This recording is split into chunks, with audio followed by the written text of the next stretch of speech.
Welcome. I am the Gene Genie and I am back for a count 'em, fourth video today. It's very late at night, so the lighting's not the best, but we'll just have to make do. Certainly isn't the first video I've ever made in poor lighting. And you guys still watch, so thank you all so much. I hope that you continue to be doing well wherever you are. It's going to be day for some of you, it's going to be night for others. It's night here in New York City. It's about, it's actually a little before 11 p.m. So yeah, late night. I've had a very busy day. But anyway, I wanted to do one more video for the day, which is about a topic many people have been talking about, which is The Last of Us Part 2. I've done several videos on it, although for me, I've been approaching it more as an outsider, more as an observer, given that I am not a fan of the game itself. I'm not interested in the game itself. I don't like horror games. I don't like revenge fantasy type stories, generally speaking. I'm not into things like Punisher or the Death Wish films from the 80s and things like that, right? So I've been more interested in the drama, right? Especially with Naughty Dog and Sony trying to censor everybody at one point, even unintentionally trying to censor themselves, right? So maybe wondering, well, why are you making so many videos about something that you don't personally have an interest in? Because there are elements of it that I do find interesting, even if the main elements are not what interests me.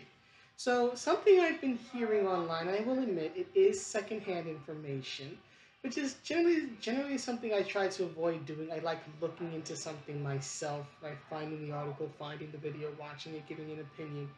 But given that, again, this is a video game that I'm not going to play, that I'm not going to watch because I do not like horror, I'm going on secondhand opinions. But I want to address a common theme or criticism that I've been hearing in these opinions regarding the ending of the game, and how I think maybe if there had been a different approach to the storytelling, perhaps the end result would have made a bit more sense, at least from my perspective. This is not to say that people would still be happy with the end result. Probably not, because there are a great many issues that people are taking with this game. But I think maybe if there had been a bit more attention shown to the storytelling, that perhaps, the ending could have been a less bitter pill for fans of the game, or even people who are critics of the game but are still interested, would have been a less bitter pill to swallow. So, first of all, spoilers, at least as far as I know, right? So here's the thing. To my understanding, in this game, in The Last of Us 2, what happens is that the character of Abby, right, the big controversial character that so many people were up in arms about, right, she kills the main character, or one of the main characters, the main male character from the last game, Joel, very early on in the game, right? In a manner many are saying was completely out of character for his character. But I'm not really addressing that. I'm more addressing the action itself, not necessarily the characterization. Right, so apparently Abby kills Joel, and she kills Joel because Joel killed someone she cared about, right? Someone who's a father figure to her, right? Apparently he did this in the end of the last game when he was trying to rescue Ellie. Now, whether or not it was a rescue again, that I think is I guess up to the viewer, up to the individual. But he tries to take her from these doctors or whatever it is. He slaughters them, and now, of course, the daughter or the surrogate daughter, I believe Abby is, of one of these people has come back to exact her revenge on him, right? And now this act, sets Ellie on the path of revenge, right? Now, at the end of this, right, Ellie actually decides to spare Abby's life, which of course is the big thing that so many people are sort of, why? About. So here's my view, right? And I'm going to compare another revenge arc from a work that I'm very familiar with, and try to kind of like compare and contrast and how this could have been perhaps done better, right? Because here's the thing. I don't think it's wrong in and of itself to have Ellie come to the conclusion in the end that revenge is pointless. I don't think that's the problem, having her spare Abby's life. What I think the problem is, and where the problem lies, is that did Neil, right, in the storytelling, did he build up to that? Is it understandable? Is it explainable in the narrative of the game itself? Because it's one thing to have a character do something, right? It's one thing to have a character do something or make a decision because you, as the author, can make them do whatever you want, right? But you have to explain that. You have to justify that in the work itself to the reader. Because the reader, or the viewer in this case, right, has no say. The creator has all the say, right? But the viewer, the player, has no say in this. So, in my opinion, if you're going to tell a story, right, whether it's through a book, a comic, a game, whatever it is, and you're going to have a character basically subvert expectations, right? That's been the popular thing in recent years, especially with certain major films that take place in a galaxy far, far away, right? If you're going to do that, then you need to justify why the character is doing this. It needs to make sense from the viewer, the player, whatever you want to call it. It needs to make sense from, say, my perspective, right, or the player's perspective, right? You can't just throw it in there and not explain it and expect people to just take it as is. That's not really how storytelling works, and especially with Abby, right? Not Abby, not Abby. Sorry, Ellie. Ellie, right? I really think Ellie and Abby, I think storytelling wise, it's supposed to be reflections of each other. Like, Abby's the dark reflection of Ellie, right? Probably why their names are so similar. And I'm probably going to mix them up a lot in this, just so you know, right? But you need to explain why the character is going to do this, right? I want to compare and contrast this with Roy Mustang's revenge arc in Full Metal Alchemist, right? Because although it may sound like the oddest comparison in the world, hear me out. Roy and Ellie actually do have a lot of basic things in common, right? They both lose someone very close to them, somebody very close to them who they viewed as family, is murdered, right? Ellie loses her surrogate father in Joel. Roy loses his best friend and surrogate brother, Maze Hughes. Both are murdered brutally, and in both instances, Ellie and Roy are unable to prevent the murder, right? Most importantly, that murder, right, the death of that person sets them both off into a dark path of revenge, right? Now, to be fair, the works are very different, right? Last of Us 2, its main theme, or at least one of the main themes, is this cycle of revenge, at least from best I can tell, and the destructive and ultimately unfulfilling nature of the cycle of vengeance. Whereas with Full Metal Alchemist, it was a much broader story, went on for like 10 years and dealt with many themes, and the cycle of vengeance was only one of many. And even then, there were other characters who were more dialed into that element of the story, the revenge arc, such as Scar and Winry. To be fair, right? I'm not trying to say it's a perfect one-to-one comparison. But hear me out, right? I think one of the chief differences, right? Oh, sorry, one more thing. I'm kind of getting ahead of myself. And another thing that Ellie and Roy have in common is that although they are single-minded in their quest for revenge, right? They also end up sparing the person who set them on this path, right? Ellie spares Abby. Roy ultimately spares Envy, who is one of the villains of the story, and who killed Maze Hughes, right? So both of them end up doing the very thing you really wouldn't think that they would, which is to spare the person who set them on this very dark path. The difference is that Ellie's, I guess you could say, mercy, right, doesn't seem to make sense to a lot of people. Whereas Roy sparing Envy made a lot of sense. I'm going to try to highlight the differences as to why.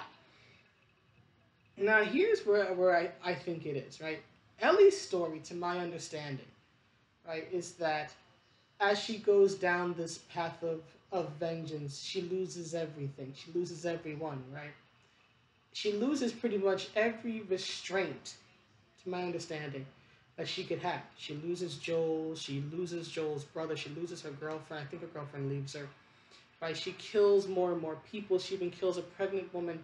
Right? So here's a woman who is completely unrestrained. She has nothing and no one holding her back. Right? No one's there to be her conscience. No one's there to hold her back. No one's there to remind her that vengeance, is not the right thing to pursue. She eventually loses all those type of ties and connections. And we know that her own personal conscience, right, or sense of right and wrong, is obviously not enough to stop her from killing certain people. So I can understand from a player or viewer's perspective where suddenly she grows a conscience and it sort of comes out of nowhere. It's like, okay, this character has been more and more unrestrained, more and more unhinged, more and more violent, with nothing to hold them back. Not morals, not a person, not the law. Why in the world are they suddenly going to spare the person who set them on this path?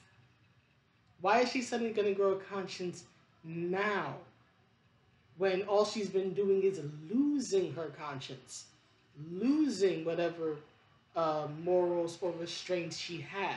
Why is she suddenly going to choose the more noble option or noble decision, I guess you could say, of I will spare this person's life and not continue the cycle of vengeance? I can understand because it just seems just so severe, such a sharp left turn.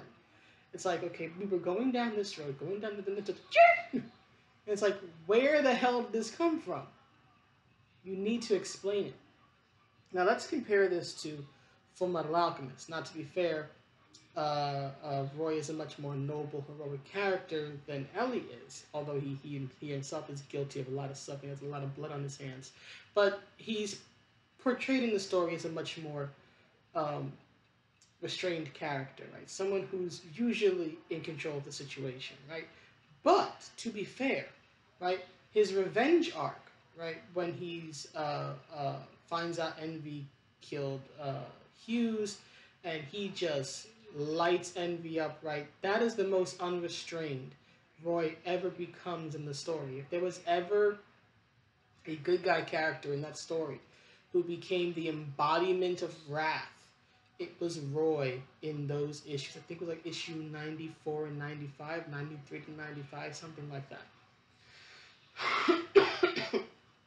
But here's the difference, right? Because Roy, like Ellie, pretty much cast off nearly all his restraints in that particular fight, right? Because he wins the fight easily enough, right? The issue isn't him defeating Envy. The issue is him personally wanting to murder Envy because Envy killed Hughes, right? And in that pursuit of that, Roy pretty much cast everything away. Ed tries to talk him out of it. Roy won't listen. Scar tries to talk him, and Scar in the story is basically Mr. Vengeance, right? That's been his motivation for most of the story, is that he was seeking revenge for his people who were the victims of a genocide committed by the military, which Roy is a part of, and he personally participated in that atrocity, right? So even Scar, who knows better than anybody else what revenge does to a person, what seeking vengeance does to a person, he tells Roy that he shouldn't do this, and Roy won't listen. Even when Riza, right, who is Roy's conscience, uh, one of his closest allies, his best friend, or at least one of his best friends, anybody who's familiar with FMA knows she plays a huge role in his life. and is literally the source of his powers, right? Even when she tells him that if he does this, she's gonna have to shoot and kill him, Roy's response is, "Well, then go ahead and shoot me." Literally, what he tells her. So, like Ellie, he's come to a point where he's cast pretty much everything away, where even his own death is not enough to make him see reason. But here's where the big difference is between the two, and where I think Neil Druckmann could have done better when it comes to the storytelling, at least in my opinion. Here's the thing. What happens with Roy is that throughout the course of that dialogue, especially with Riza, he ends up having to make a life or death decision. But it's not with his own life. It's not with his own life, because he's willing to lose that. He is not scared to die in pursuit of killing Envy. He has to choose between Riza's life and Envy's death, right? Riza's the one restraint, the one constant in Roy's life that even in this moment he cannot cast off, he cannot get rid of. And now he's put into a position by Riza herself that is forcing him to choose between her life and Envy's death. Because what she tells Roy is that if she's forced to kill him, then she will eventually kill herself, because she will feel immense guilt for his self-destruction, because again, she is literally the source of his abilities. So that, I think, is the major difference, right? Roy has this one constant in his life that he can't get rid of, that he can't cast off, and more importantly, when it comes to that pivotal decision-making moment, Roy's not choosing between himself and Envy, because we already know what choice he'll make.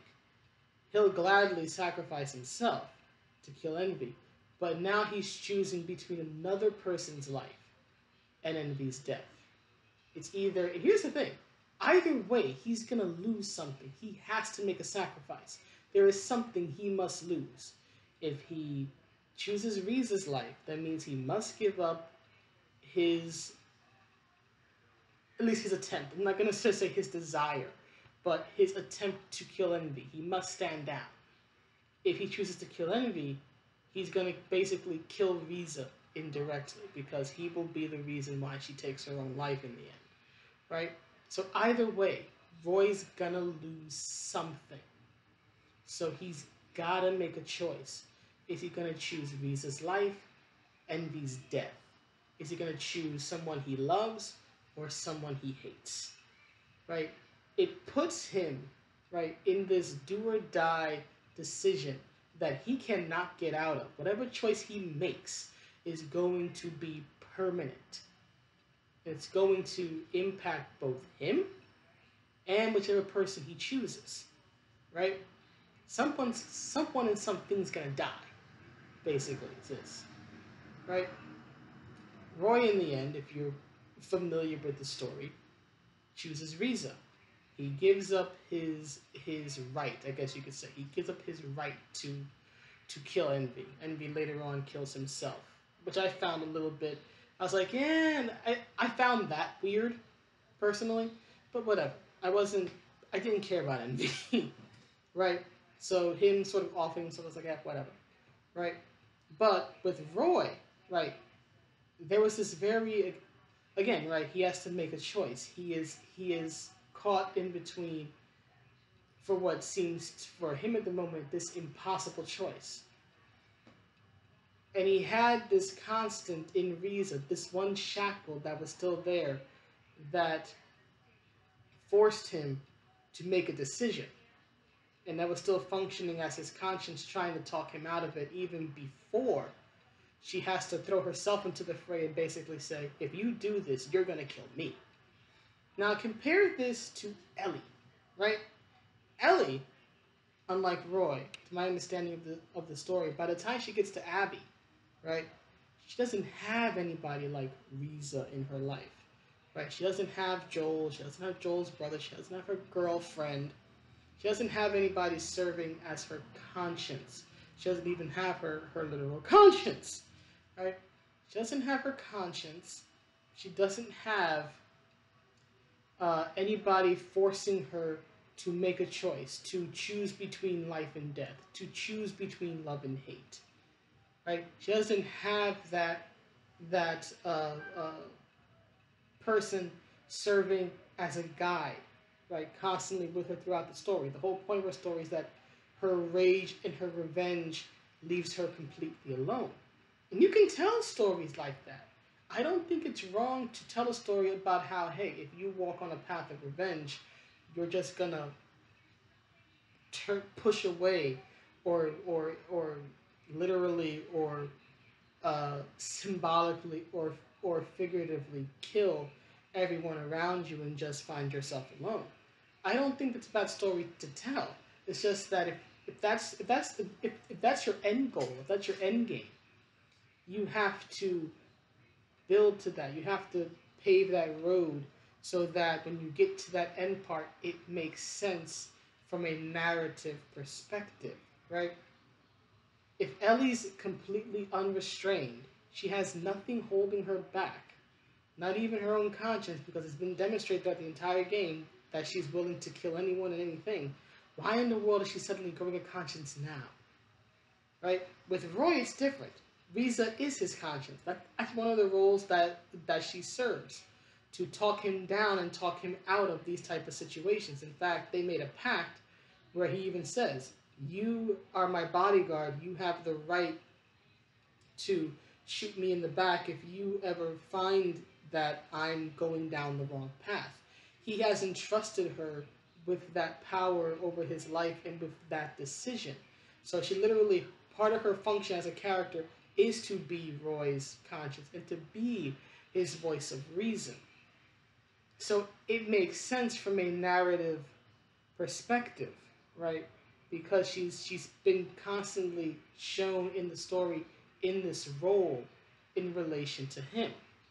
So again, when she's when he's rather when she forces him to make a choice, it makes sense in the context of the story.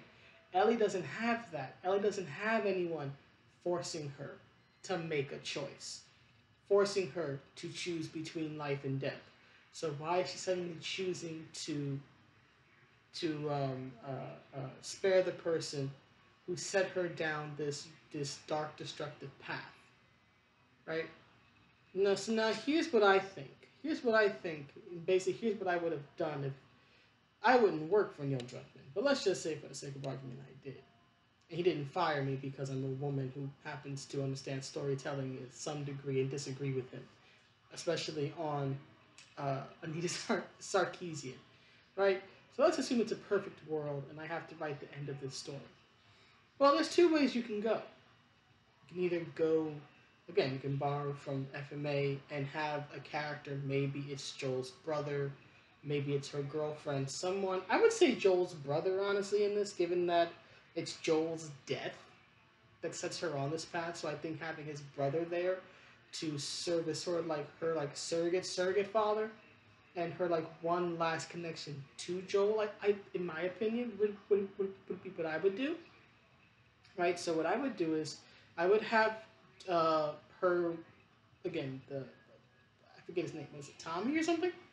Right? I would have Joel's brother there to serve as her conscience. He'd be the one person who's trying to help her and help her survive this situation, but he's also trying to remind her that hey, you don't want to lose your humanity in this process. Yes, I want vengeance for my brother. I want to avenge what happened to him. But we can't do it like this. We can't kill a pregnant woman. We can't do this, that, and the other, right? To achieve that goal, there has to be a different way. So I would have him serve as the conscience. And then have a situation, right? Maybe, for example, Abby. See, I told you I was getting mixed up. Perhaps, for example, Abby kidnaps. It's cliche, but follow me here. Maybe Abby um, kidnaps Joel's brother, and now Ellie has to go save him. And then you could just basically pull a Mass Effect, right? And basically have a choice. You can make Ellie either save uh, uh, her uncle, I guess you could say, for lack of a better term, save her uncle, right? Which means she has to give up her her her right to kill Abby, or you can have her kill Abby, which means that what's his face, Uncle Tommy or whatever his name is, he's gonna die. You could do that, right?